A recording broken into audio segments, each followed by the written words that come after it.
राधे राधे दोस्तों, कैसे हैं आप सभी। उम्मीद करती हूँ सब कुशल मंगल होंगे। सबसे पहले मैं आपको बता दूं कि इस वक्त आज जो आप जो अपनी स्क्रीन पर इमेज देख रहे हो वो लड्डू गोपाल की हमारे लड्डू गोपाल हैं।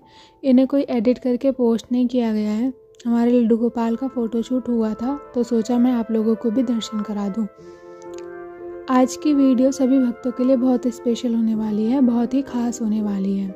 खासकर जो भक्त लड्डू गोपाल की सेवा करते हैं। आज की वीडियो में मैं आपको लड्डू गोपाल की सेवा से संबंधित सभी प्रश्नों के जवाब देने वाली हूँ। तो इस वीडियो के साथ पूरा बने रहिएगा, इस वीडियो को पूरा देखिएगा। आधा अधूरा छोड़कर, वीडियो को बीच में छोड़कर अपने सब भगवान का अपमान मत करना। और वीडियो को लाइक, चैनल को सब्सक्राइब, साथ ही बेल आइकन को भी प्रेस कर देना ताकि आगे आने वाली वीडियो की नोटिफिकेशन आपको समय पर और सबसे पहले प्राप्त हो सके। तो अब हम जानेंगे कि लड्डू गोपाल से संबंधित कुछ प्रश्नों के उत्तर, जिसमें सबसे पहला है कि लड्डू गोपाल की सेवा करने से क्या मिलता है। तो आपको बता दूं कि लड्डू गोपाल की पूजा करने से घर में सुखी, शांति और समृद्धि बनी रहती है। बाल गोपाल की सेवा करने से सभी कष्ट दूर होते हैं और खुशियां आती हैं। माना जाता है कि घर में लड्डू गोपाल का विराजित करने से कई तरह के लाभ होते हैं। उनकी कृपा से धन, समृद्धि और मान सम्मान में वृद्धि होती है। मैं आपको एक घटना बताऊंगी जो मेरे साथ हुई थी। ये मेरा अपना अनुभव है। मैं पिछले 3 सालों से लड्डू गोपाल की सेवा कर रही हूँ, जिसके चलते मेरे साथ एक घटना घटी थी जो मैं आपको बताऊंगी। पर जब आप इस वीडियो में 100 कमेंट कर देंगे, जैसे ही इस वीडियो में 100 कमेंट कंप्लीट हो जाएंगे तो उस वीडियो का लिंक मैं डिस्क्रिप्शन में शेयर कर दूंगी। अब जानते हैं लड्डू गोपाल की सेवा से संबंधित दूसरे प्रश्न कि लड्डू गोपाल को खुश कैसे किया जाए। यदि आपके घर में लड्डू गोपाल हैं तो उन्हें आप प्रसन्न कैसे करें। यदि घर में विराजित हैं लड्डू गोपाल जी तो इन बातों का विशेष ध्यान रखें। लड्डू गोपाल को प्रतिदिन 4 बार भोग लगाएं। आप उन्हें माखन, मिश्री, लड्डू, खीर और हलवे का प्रसाद भी अर्पित कर सकते हैं। सनातन धर्म का पालन करने वाले लगभग सभी परिवार बाल गोपाल की घर में पूजा करते हैं। लड्डू गोपाल भगवान श्री कृष्ण का बाल स्वरूप है। बाल स्वरूप लड्डू गोपाल की सूरत है ही इतनी प्यारी कि हर किसी का मन मोह लेती है। ऐसे में बहुत से लोग घर में उन्हें एक सदस्य की तरह रखते हैं, लेकिन उन्हें घर के सिर्फ मंदिर में ही रखना काफ़ी नहीं होता। उन्हें घर में एक परिवार के सदस्य की तरह रखना होता है। यदि आप उनकी विशेष कृपा पाना चाहते हैं तो आज से ही इन बातों का ध्यान रखना शुरू कर दें। पहला, प्रतिदिन स्नान कराना चाहिए। शंख से स्नान कराना उचित माना जाता है। लड्डू गोपाल को शंख में दूध, दही, गंगाजल और घी डालकर स्नान कराना चाहिए। स्नान कराने के बाद उस पानी को तुलसी के पौधे में विसर्जित कर देना चाहिए। लड्डू गोपाल को स्नान कराने के बाद एक बच्चे की तरह तैयार करें। रोजाना उनके वस्त्र बदलें, उन्हें चंदन का टीका लगाएं, मौसम के अनुसार ही उन्हें वस्त्र पहनाएं। लड्डू गोपाल को प्रतिदिन 4 बार भोग लगाएं। आप उन्हें माखन, मिश्री, लड्डू, खीर, हलवे का प्रसाद भी चढ़ा सकते हैं। लड्डू गोपाल को माखन सबसे प्रिय होता है। आप चाहे तो घर में पकने वाला सात्विक भोजन भी प्रसाद चढ़ा सकते हैं।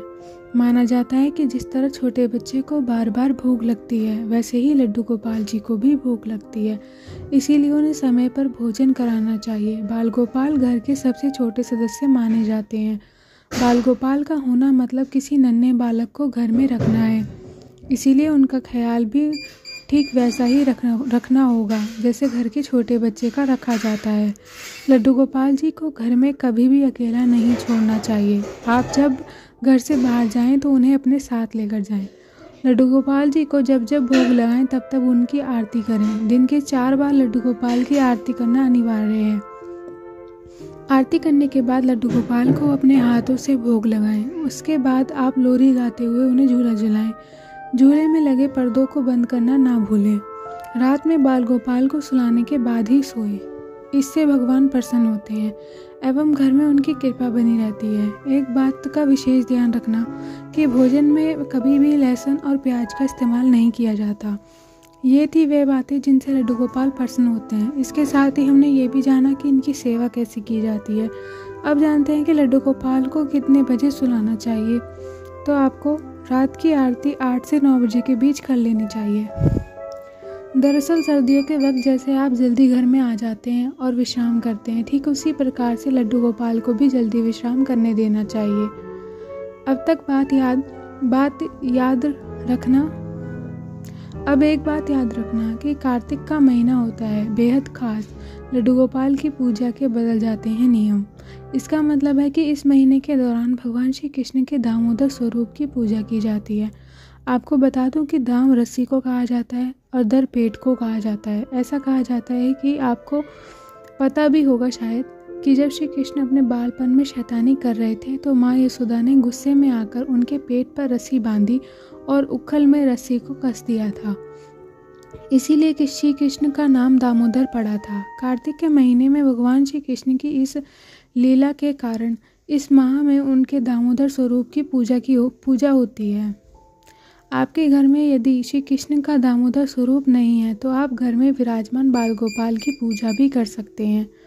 कार्तिक के महीने में लड्डू गोपाल की पूजा के कुछ नियम होते हैं जो कि पंडित विनोद सोनू जी ने हमें बताए थे। पंडित जी कहते हैं कि सबसे पहले आपको लड्डू गोपाल की पूजा के वक्त जो बात ध्यान में रखनी चाहिए वो बात है कि आपको बाल गोपाल की सुबह उठने और रात में सुलाने का समय इस महीने में बदल देना चाहिए। कार्तिक के महीने में सर्दियों का मौसम शुरू हो जाता है, इसीलिए आपको इस मौसम में लड्डू गोपाल को देर से ही जगाना चाहिए। ऐसे में देर से ही लड्डू गोपाल की आरती भी करनी चाहिए। लड्डू गोपाल को सर्दी में जल्दी से सुला देना चाहिए। आपको रात की आरती 8 से या 9 बजे के बीच कर लेनी चाहिए। दरअसल सर्दियों के वक्त जैसे आप जल्दी घर में आ जाते हैं और विश्राम करते हैं, ठीक उसी प्रकार लड्डू गोपाल को भी जल्दी विश्राम करने दें। देखा जाए तो कार्तिक के महीने में केवल लड्डू गोपाल की आरती का समय और प्रसाद चढ़ने वाली सामग्री ही बदलती है। आप इस विधि से केवल कार्तिक के महीने में ही नहीं बल्कि पूरे सर्दियों के मौसम में लड्डू गोपाल की पूजा कर सकते हैं। अगर इस वीडियो के बाद भी आपके मन में लड्डू गोपाल को लेकर कुछ सवाल हैं तो आप कमेंट करके पूछ सकते हैं।